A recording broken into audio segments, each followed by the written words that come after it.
Good morning. இன்னைக்கு தைப்பூச விரதத்தோட நாள் 3. ஸோ இதுக்கு முன்னாடி உள்ள 2 வீடியோஸை நீங்கள் பார்க்கலன்னா ஓடி போய் பார்த்துட்டு வந்துடுங்க. நான் கீழேயும் கொடுங்க, அல்லாமல் டிஸ்கிரிப்ஷன்லேயும் லிங்க்கு கொடுக்கேன். ஓடி போய் பார்த்துட்டு வந்துடுங்க. காலையிலே எழுந்திரிச்சி பல்லெல்லாம் தேய்ச்சி குளிச்சுட்டு வரும்போது என்ன ஒரு ஃப்ரெஷ்னஸ் தெரியுமா?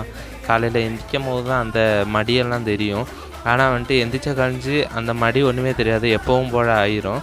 காலையில் எந்திரிச்சு வெளியே பார்த்தோம்னா விடிய ஒன்றும் இல்லை, வெளியே ஒரு ஆளுமே இல்லை. அதுக்கிடையிலையும் போய் நான் பூவை பறிச்சிட்டு வந்தேன். இனி கண்ணாடி போட வேண்டிய தேவை வரும் தோணுது. அந்த இருட்டுக்கடையிலையும் இருட்டில் நான் லைட் அடித்து தான் பார்த்தேன். ஆனால் என் கண்ணுக்கு தென்படலையா என்னன்னு சொல்லி தெரியலை. வீட்டுக்கு நல்லா அந்த இடத்தெல்லாம் சுத்தம் பண்ணிவிட்டு கந்தசஷ்டி கவசத்தை போட்டு விட்டுட்டேன். இந்த கந்தசஷ்டி விரதம் இருந்த கழிஞ்சு, அதாவது என்னென்னா இந்த தைப்பூச விரதம் இருந்த கழிஞ்சு ரொம்பவும் அதாவது 3 டேஸ் தான் இருந்திருக்கேன். அன்னிட்டும் இந்த 3 டேஸுக்குள்ளே எனக்கு நிறையா சேஞ்சஸ் நடந்திருக்கு அப்படின்னே சொல்லலாம். அது என்ன சேஞ்சஸ்ன்னா, அதை எப்படி சொல்ல, நிறையா சேஞ்சஸ் வந்திருக்குங்க.